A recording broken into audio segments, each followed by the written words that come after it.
누가복음 1장 39절부터 56절 보겠습니다.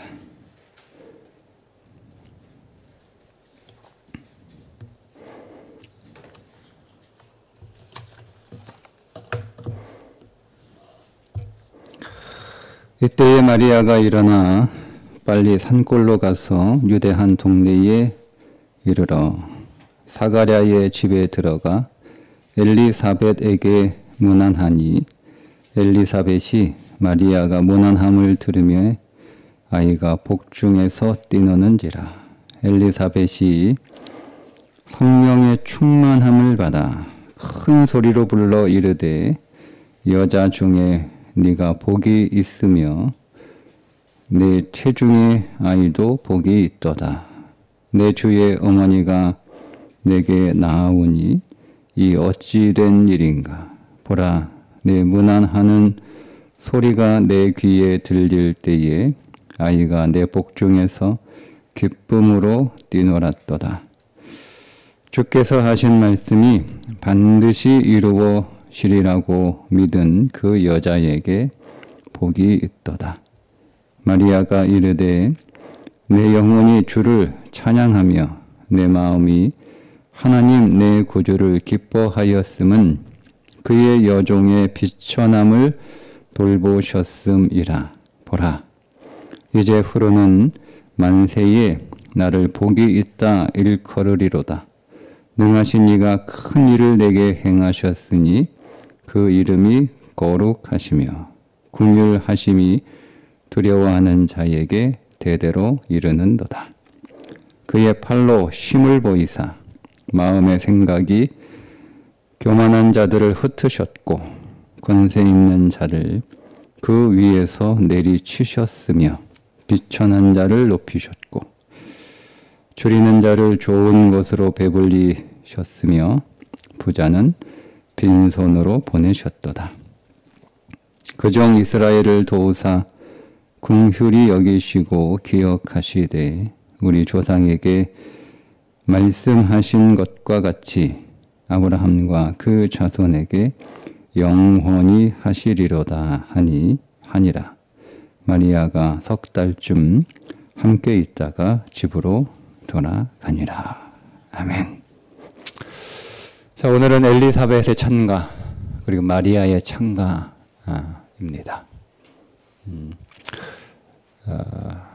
마리아의 태중에 만왕의 왕이신 예수 그리스도가 잉태된 것을 성령 안에서 보고 그러니까 진리 안에서 봤다는 거예요. 여러분 성령이라고 하는 단어가 나오면 진리라고 여러분들이 바꿔서 읽어도 좋습니다.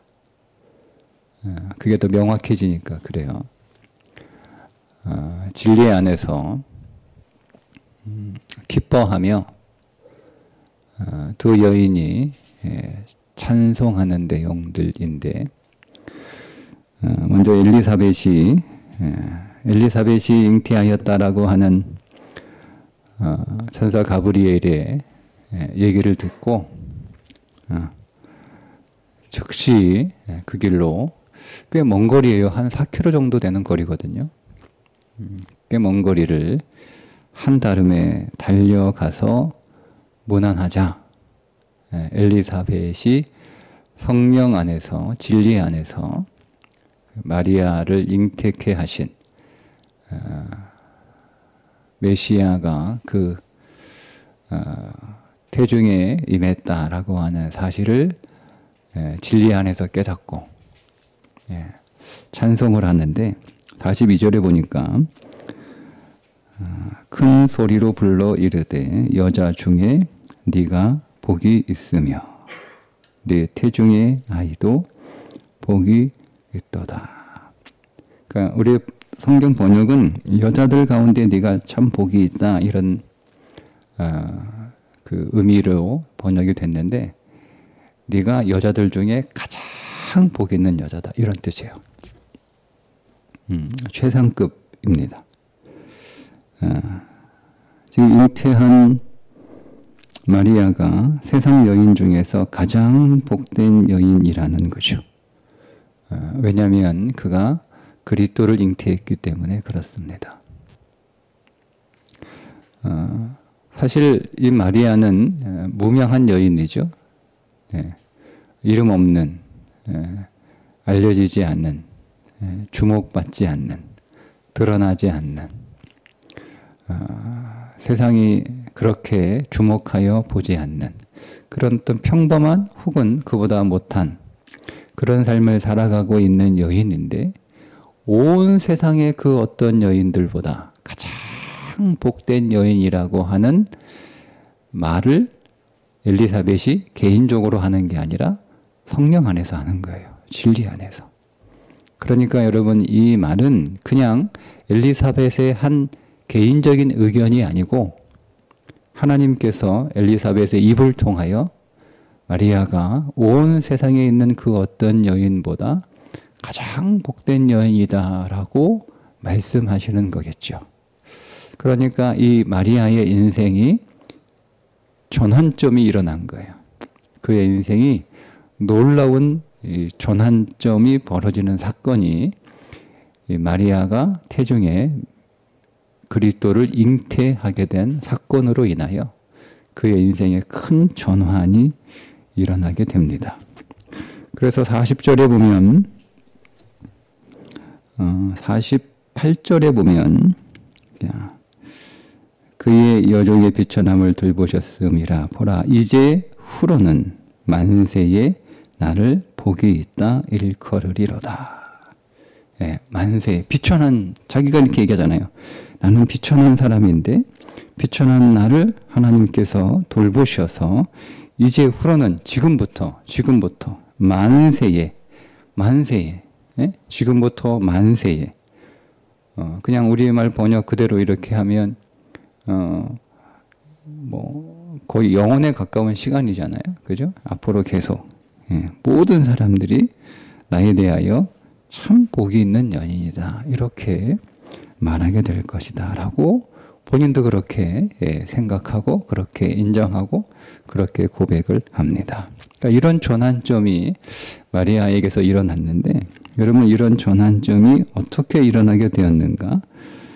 예수 그리스도를 잉태함으로 인하여 그의 인생의 전환점이 일어났다는 것을 볼 때, 여러분, 오늘 우리의 인생의 전환점은 어떻게 일어납니까? 우리가 말씀이신 예수 그리스도를 품게 될 때, 말씀을 우리가 품을 때,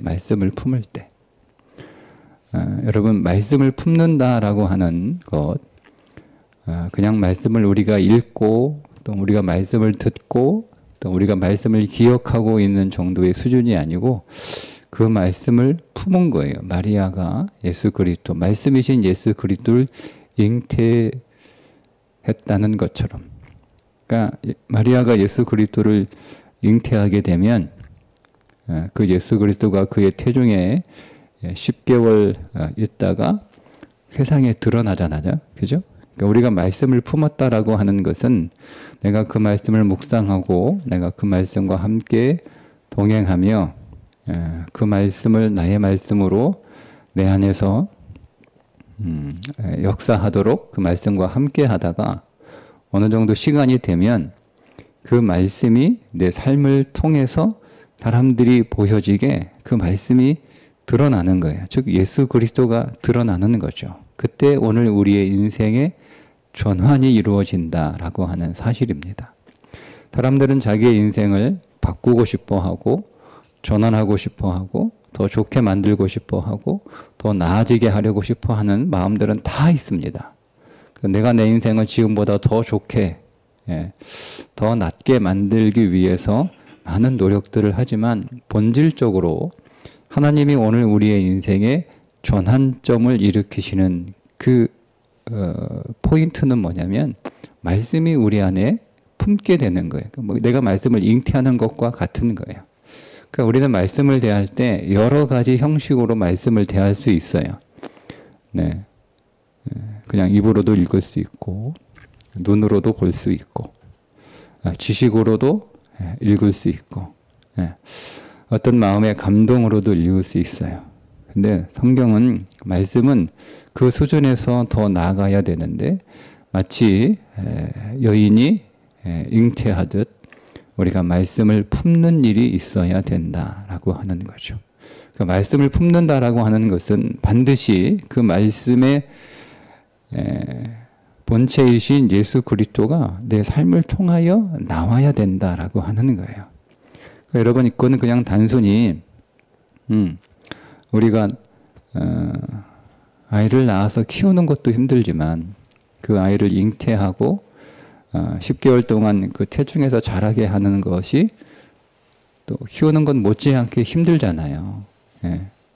그런 것처럼 여러분 우리가 말씀을 그냥 우리가 쉽게 이렇게 가볍게 편안하게 우리가 말씀을 대해서는 그 말씀을 통하여 우리의 삶을 통하여 말씀이신 예수 그리스도가 드러나지 않습니다.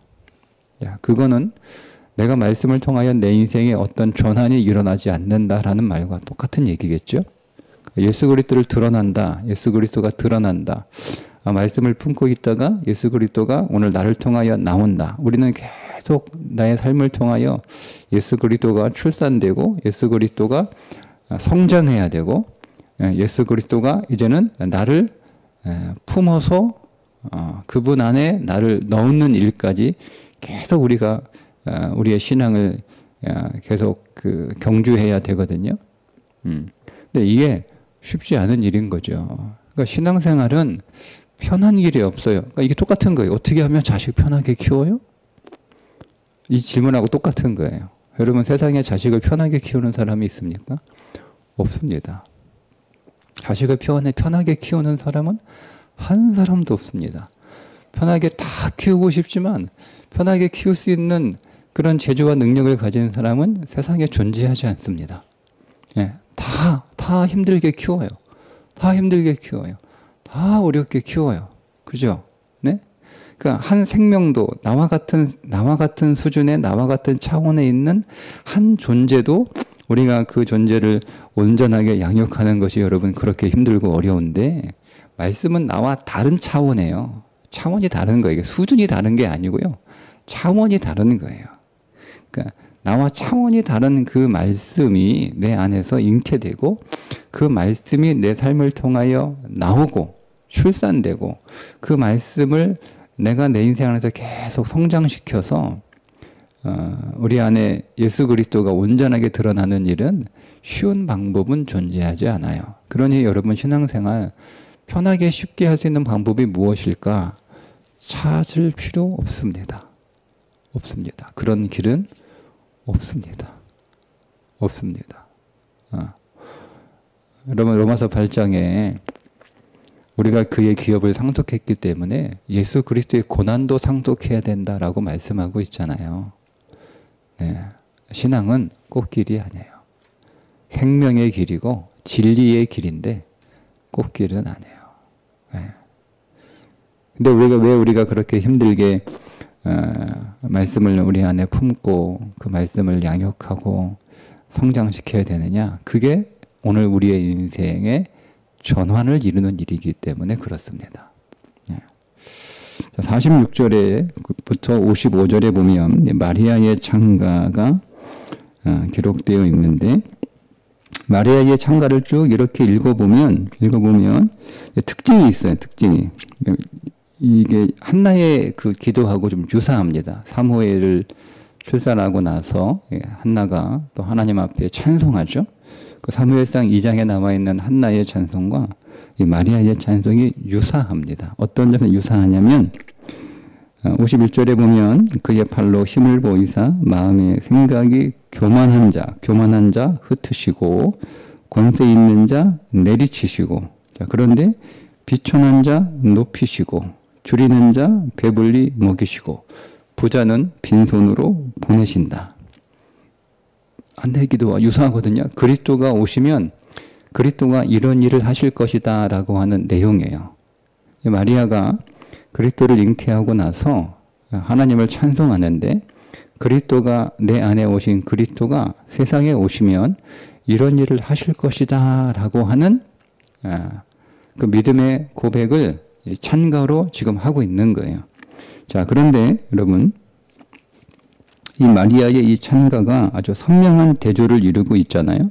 그러니까 여러분 이 찬가를 쭉 읽고 묵상하다 보면 어떤 의미를 우리가 묵상하게 되냐면 이 세상에서 드러난 겉모습은 그렇게 중요하지 않다는 거예요. 부자로 사냐, 비천한 자로 사냐, 가난한 자로 사냐, 풍성한 자로 사냐, 빈손으로 사냐, 권세 있는 자로 사냐, 그런 건 눈에 보이는 겉모습은 별로 중요하지 않다는 겁니다.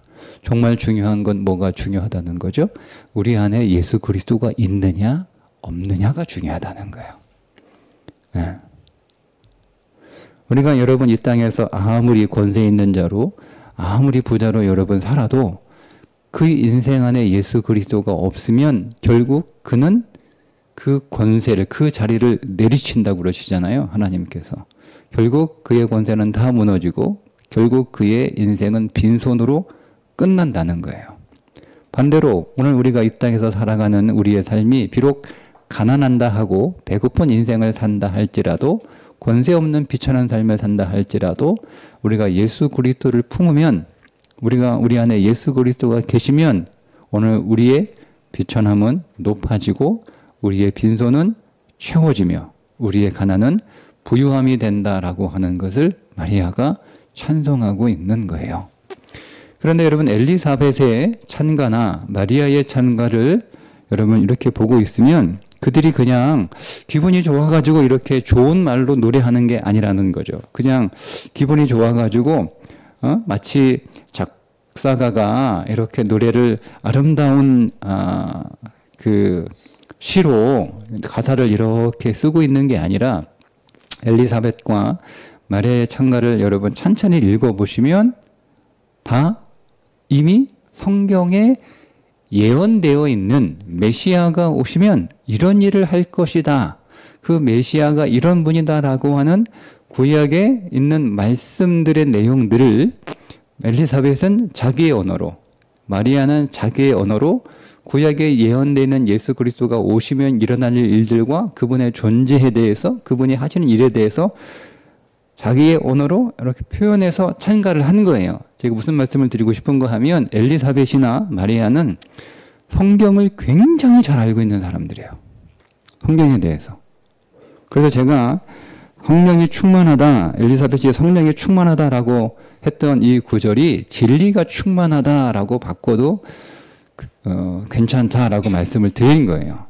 그냥 그들이 괜히 성령이 충만한 게 아니고 그들은 하나님의 말씀이 여러분, 하나님의 말씀은 이 당시에 지금처럼 우리가 성경책 서점 가면 돈 2만 원 주면 쉽게 구할 수 있는 시대가 아니에요. 여러분 핸드폰에 그냥 무료로 어플 쭉 이렇게 깔아가지고 온갖 종류의 성경 번역본들을, 온갖 종류의 언어의 성경들을 다 핸드폰에 넣어서 아무 때고 우리가 수시로 볼 수 있는 시대가 아니에요. 그 당시에 성경은요, 파피루스나 양가죽에서 직접 이렇게 필사를 해야 되는 시대란 말이에요. 인쇄소에서 종이로 찍어내는 시대가 아니고 성경 한 권의 가치는 아무나 성경을 가질 수 있는 시대가 아니에요. 희귀해요. 몇 권 없어요. 몇 권 없어요. 자, 그런 시대에 마리아나 엘리사벳이 성경을 가지고 있을 리는 없겠죠. 결국 그들은 구존으로 내려오는 말씀, 그러니까 그런 필사된 성경이 어딘가에 있겠지만 그 필사된 성경은 어떤 특별한 사람들, 말씀을 맡은 사람들 그들 가면 에스라 같은 그런 학사 같은 이런 사람들만 이렇게 만나고 접할 수 있는 시대였단 말이에요. 그 당시 대부분의 사람들은 그 말씀이 구전으로 내려오는 거예요. 구전으로. 근데 그 구전으로 내려오는 그 말씀을 사람의 말로 듣지 않고 일단은 엘리사벳과 마리아는 하나님의 말씀으로 들었다는 거예요. 그의 부모가 다 이제 그 제사장 가문이잖아요. 다. 그러니까 그의 부모가 혹은 그의 할머니가, 할아버지가 이렇게 그의 친척들이 이렇게 하는 쭉 이렇게 마치 오늘 우리가 할아버지가 할머니가 우리 손자와 손녀들에게 옛날 이야기, 호랑이 담배 피던 시절 이렇게 하시고 옛날 얘기 하듯 그렇게 한 거예요. 근데 그걸 사람의 말로 들은 게 아니라 하나님의 말씀으로 새겨 들었다라고 하는 것, 그 태도가 우리가 좀 유심히 볼 필요가 있고, 그리고 그는 그것들을 기억하고 있다는 거예요. 기억하고. 아마 구전으로 모든 성경의 내용들을 다 이렇게 다 기억해서 그게 전해지기가 쉽지 않을 텐데 반드시 전해지는 메시지가 하나 있어요. 그건 뭐냐면 메시아가 오신다는 거예요. 여러분, 그래서 이스라엘의 유대 여인들은요, 어떤 소망을 가지고 있냐면 대대로 그들이 부모의 무릎 위에 앉아서 성경을 듣고 말씀을 배울 때 하나님에 관한 일들을 그들이 들을 때 여자들은 메시아에 관한 이야기를 들으면서 그 메시아가 자기를 통하여 오기를 기대합니다. 그래서 여러분, 성경에서 여인들이 아들을 낳지 못하면 한나 같은 경우, 그죠? 아들을 낳지 못하면 그렇게 그거를 정말 비통하게 생각하고 한탄하고 그렇게 하는 이유는 뭐냐면 내가 자식이 없어서 그렇게 한탄하는 게 아니에요. 약속하신 그 그리스도가 내 안에 나를 통하여 왔으면 좋겠다라고 하는 소망을 가지고 있는데 그 그리스도가 나를 통하여 오지 않을 것이다라고 하는 그 마음 때문에, 구약의 물론 예수 그리스도가 오시기 이전의 이야기지만 구약의 모든 여인들의 출산에 대한 그 애통함은 한나도 그렇고 레아도 그렇고 라헬도 그렇고 리브가도 그렇고 계속 출산의 문제를 계속 이렇게 나오잖아요. 왜 하필이면 여러분 믿음의 가문에 있는 여인들은 왜 출산이 어렵죠? 그 이상하지 않습니까? 근데 그런 우리의 생물학적인 출산을 얘기하는 게 아니에요. 성경은 그리스도를 잉태하고 싶은 거예요. 그 소원을 가지고 있는 거예요. 그러니까 여러분, 이 엘리사벳이나 마리아 같은 경우는 그 말씀을 잘 알고 있었고 그것이 자기들의 인생 안에서 자기의 몸을 통하여 그리스도가 오시기를 다른 여들처럼 기대하고 있었던 거예요. 근데 엘리사벳 같은 경우는 오랫동안 그렇게 나이가 많이 들도록 그의 남편이 아이고 다 늙었는데 무슨 애를 가집니까? 이렇게 할 정도로 그런 일이 이루어지지 않은 거예요. 근데 엘리사벳은 주 얘기를 예비하는 구약 말라기에 예언된 그 엘리야가 자기에게 온 거잖아요. 그것도 감사한데 자기가 기다리던 그 메시아가 자기의 친족 마리아의 몸에 온 거를 성령 안에서, 진리 안에서 깨달은 거예요. 그러니까 얼마나 기뻐요. 내게 오지 않았으나 내가 알고 있는 내 친족에게 그 그리스도가 왔으니 얼마나. 그래서 그 그리스도가 어떤 분인지를 지금 찬송하고 있는 거예요. 마리아는 자기가 기다리고 기대하는 그 예수 그리스도, 메시아가 자기 몸에 온 거예요. 그럼 여러분 얼마나 감사합니까? 그러니까 여러분, 이 엘리사벳이나 마리아 같은 경우야 말씀에 굉장히 깊은 묵상과 말씀의 그 진리 안에는 풍성한 지식을 가지고 있었던 여인들이에요. 그러니까 자기 안에 일어난 그 사건이 그러잖아요. 황당한 일이에요, 여러분. 아니, 결혼도 안 한 여자가, 남자를 알지 못하는 자가 아기를 갖는다는 건 황당한 일일 뿐만 아니라 굉장히 충격적인 사건이고, 그가 그로 인하여 그 사회에서 당하게 될 여러 가지 어려움들과 문제들은 뻔하게 예상되는 상황인데 하나님의 말씀이 그대로 내 인생 안에 이루어지기를 원합니다라고 이렇게 받아들일 수 있었던 것은 마리아가 그 말씀 안에서 그리스도를 기다리고 있었기 때문에 가능한 거예요. 자, 이건 말씀이 항상 그들 안에 있었기 때문에 가능한 일입니다. 여러분, 하나님이 오늘 우리 안에서 하나님의 일들을 수행하시고 그 일들을 진행하시고 그 일들을 성취하시는 하나님의 역사가 우리 인생 안에서도 이루어집니다.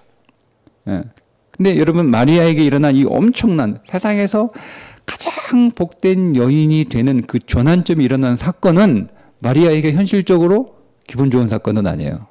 그렇죠? 그게 여러분 기분 좋은 사건입니까? 황당한 사건이죠. 충격적인 사건이죠.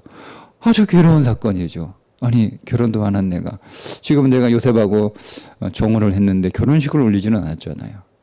응? 근데 내가 아이를 가졌어. 그럼 파혼당할 위기. 그러면 동네에 소문은 다 날 거 아니에요. 그러면 그 동네에서 못 살아. 온 가족이 다른 동네로 이사 가야 돼. 네? 그런 삶이 지금 자기 앞에 닥친 거예요. 근데 좋을 일은 아니죠. 그게 어떻게 좋을 일이에요. 네? 근데 여러분 마리아가 그거를 받아들이잖아요. 왜요? 그는 말씀 안에서 이미 진리를 만났기 때문에 그렇습니다. 여러분은 오늘 우리 인생 안에서 말씀이 이렇게 중요한 거예요. 오늘 우리의 삶이 여러 가지 하나님이 오늘 우리 안에서 일하시는데 하나님의 방식으로 일하시기 때문에 우리는 그것들을 다 받아들이기가 어려워요. 그런데 하나님은 일하고 계시거든요. 지금 오늘 우리의 인생 안에서 하나님은 지금도 일하고 계시고 하나님의 계획과 섭리를 따라 하나님도 오늘 우리 인생 안에서 그분의 계획들을 진행하고 계시고 그 일을 반드시 성취하실 텐데 그것이 마냥 내게 있어서 좋고 반가운 일만은 아니라는 거예요. 어떤 경우에는 우리가 지금 당장 그 시간과 그 공간 안에서는 괴로운 일이고 두려운 일이고 무서운 일이에요. 힘든 일이에요. 근데 여러분 우리가 말씀을 모르면 이게 말씀을 아느냐 모르냐의 차이가 여기에서 드러나는 거예요. 말씀을 아는 자와 말씀을 모르는 자의 차이가 뭐냐? 말씀을 알면 마리아처럼 찬송합니다. 근데 말씀을 모르면 뭐 하겠어요? 탄식하는 거예요. 찬송하지 못하고. 네. 여러분 이 일은 사실은 인간적으로 보면 찬송할 수 있는 일이 아니잖아요. 근데 마리아는 말씀을 알고 있어요. 그 안에 진리가 충만하니까 자기 성령이 가브리엘이 와서 자기에게 성령의 능력으로 잉태됐고 그 잉태된 자가 온 열방을 다스리는 왕이 될 것이라는 그 말씀을 정확하게 어떤 의미인지 깨달은 거예요. 내가 기다리던 내가 기도하던 그 메시아가 내 몸으로 왔구나 하는 것을 마리아가 깨달은 거예요. 그러니까 그 말씀이 그대로 이루어지기를 원하나이다 라고 순종할 수밖에 없었고 그리고 자기 안에서 일하시는 그 그리스도를 오늘 이 정말 아름다운 찬가를 통해서 성경에서 어려운 구절 가운데 하나가요. 다 찬가들이에요. 미리암의 찬가. 굉장히 어려운 구절이에요. 한나의 찬송, 엘리사벳의 찬가, 마리아의 찬가. 성경에 그 밖에 찬가가 더 나오거든요. 성경에서 저는 개인적으로 제일 어려운 게 찬가예요. 너무 깊어서 그건 계속 길러 올려도 계속 길어 올릴 수 있을 것 같은 근데 너무 어려워서 두레박 너무 깊어서 두레박 그 끈이 너무 길지 않으면 들어 올리시기 어려운 저는 그게 찬가 그 중에 하나가 찬가라고 생각해요. 마찬가지예요. 제가 다시 일과목음을 설교도 했고 큐티도 했고 또 다시 큐티하는 부분인데도 찬가는 볼 때마다 너무 어려워요. 근데 이번에는 제가 또 하나 발견한 게 지금 나눈 말씀이에요. 이 두 여인이 정말 말씀의 사람이었구나. 진짜 말씀의 사람이었구나. 그 말씀의 사람이 아니었으면 이 잉태의 사건을 온전하게 해석할 수가 없어요. 그러니까 이것을 그들이 온전하게 해석할 수 있었던 이유는 그게 뭘까 하고 여기 내용들이 이미 다 구약성경에 예언되어 있는 내용들이거든요. 그걸 자기들의 언어로 바꿔서 지금 하나님을 찬송하고 있는 거예요. 그러면 결론은 이 두 여인들은 말씀을 아주 잘 알고 있다라는 것 말고는 다른 그 이유가 없어요. 그러니까 정말 말씀을 잘 알고 있었던 여인들이에요. 정말. 여러분 이 두 사람이 여인들이잖아요. 그리스도의 신부는 말씀을 잘 알고 있어야 됩니다. 신부의 자격인 거예요. 그리스도의 신부는 말씀을 잘 알고 있어야 되는 거예요. 그 말씀을 통해서 우리는 그리스도를 발견하고 그 말씀을 통해서 일단 우리가 말씀을 여러분 깊이 알고 그 말씀 안에서 그리스도를 만나면 우리는 그 말씀 안에서 만난 그리스도가 우리 안에서 일하실 것을 기대하게 됩니다. 그 기대가 우리의 기도가 돼야 되는 거예요. 사실은. 여러분 오늘 우리의 기도가 우리의 환경이 어떤 일을 내게 해주기를 혹은 내 상황이 어떤 일을 내게 해주기를 아니면 내가 해야 될 어떤 일들이 어떤 내 삶의 과제가 내 안에서 어떻게 일해주기를 그게 보통 우리의 기도잖아요. 아니면 우리 주변에 있는 어떤 사람들이 어떻게 내게 일해주기를 뭐 아내가 내게 일해주기를 혹은 남편이 내게 일해주기를 뭐 자녀가 내게 일해주기를 이렇게 하는 게 보통 우리의 기도잖아요. 그죠? 근데 말씀을 좀 여러분이 더 깊이 이렇게 들어가시면 그러면 그런 것들보다는 사실은 말씀 안에서 만난 그리스도가 내 안에서 그 일을 해 주시기를 기대하게 되는 거예요. 그리고 그게 우리의 기도가 되는 거죠. 그죠? 하나님, 뭐 남편 뭐 바꿔서 남편 뭐, 온화하게 해주셔서 나를 좀 어떻게, 그런, 하나님 자식이 좀 달라지고 변화되고 좋아져서 좀 잘할 수 있도록 하나님의 상경이 달라지고 좋아져서 좀 좋아지도록 예, 우리가 그런 기도 뭐 나쁘다는 이야기가 아니고 예, 우리의 믿음이 더 전진하고 말씀 안에 들어가게 되면 하나님 그보다는 그리스도가 말씀 안에서 이 일을 하셨는데 그 그리스도가 내 인생 안에서 동일한 일을 해주시기를 내가 간절히 기다립니다. 주님이 하신 일을 내게도 하옵소서. 예, 그게 성경 읽기예요. 우리가 그 말씀을 붙잡고 기도하는 거죠. 예, 그러니까 그 말씀으로 나타나시고 나를 찾아오신 그리스도를 우리가 발견하고 그 그리스도가 내 인생 안에서 일해 주실 것을 기대하며 그 기대를 우리가 기도할 때 하나님은 응답하셔서 그리스도가 우리 안에서 하실 일들을 하시는 거죠. 이렇게 말씀하셔서 주님의 제자들에게 너희가 내가 한 일보다 더 큰 일을 하겠다 이렇게 말씀하시잖아요. 그 말씀은 우리가 표면적으로 읽으면 제자들이 예수님이 한 일보다 더 위대한 일을 할 것이다 이렇게 우리가 그 표면적으로 이해되는데요. 여러분 그 제자들은 이미 십자가에서 죽은 자들이잖아요. 그렇죠? 그렇죠? 그 안에서 누가 일합니까? 그리스도가 일하시죠. 그 말은 이 말씀이에요. 내가 3년 동안 너희들과 함께 동하며 했던 일들보다 내가 너희 안에서 더 큰 일을 하시겠다는 뜻이에요. 그러니까 그리스도 성경에서 그리스도가 하신 일들을 우리가 만나고 발견하게 되는데 그 그리스도가 내 안에서 그렇게 일해 주실 우리가 기대하고 기도하면 그리스도는 우리 안에서 우리가 성경에서 우리들에게 나타나시고 보여주신 그리스도가 하신 일보다 더 큰 일을 내 인생 안에서 그분이 하신다는 거예요. 그 믿음과 확신이 우리 안에 있어야 되는 거예요. 어디에서? 말씀을 통해서. 네, 여러분 오늘 말씀 묵상하시고 또 말씀을 읽기도 하실 테고 여러분 말씀이 여러분들을 찾아오시는데 그 말씀 안에서 꼭 그리스도를 만나시기를 바랍니다. 그리스도가 어떤 일을 하셨는지를 여러분 만나시고 발견하시고 그 그리스도를 우리 안에서 주님 내 안에서 당신이 하셨던 그 일을 내 안에서도 행하여 주옵소서. 행하여 주옵소서. 자, 이 행하여 주옵소서의 조건이 하나 있죠? 순종이라는 조건이 따라가는 거예요. 그래서 주님은 주름대로 일하세요. 나는 안 따라갈 테니까. 그게 안 되는 거예요. 그러니까 여러분 말씀과 순종은 항상 같이 가는 거예요. 이게 따로 갈 수 없어요. 따로 가면 그때 그 말씀은 우리에게 지식에 불과한 거예요. 능력이 없어요. 주님이 내 안에서 그 일을 행하시옵소서. 행하시옵소서. 놀라운 일이잖아요. 우리는 말씀 안에서 그분이 일하실 때 어떤 결과가 일어나는지 예, 보세요. 하나님 오늘 마리아의 인생 안으로 찾아오신 주님.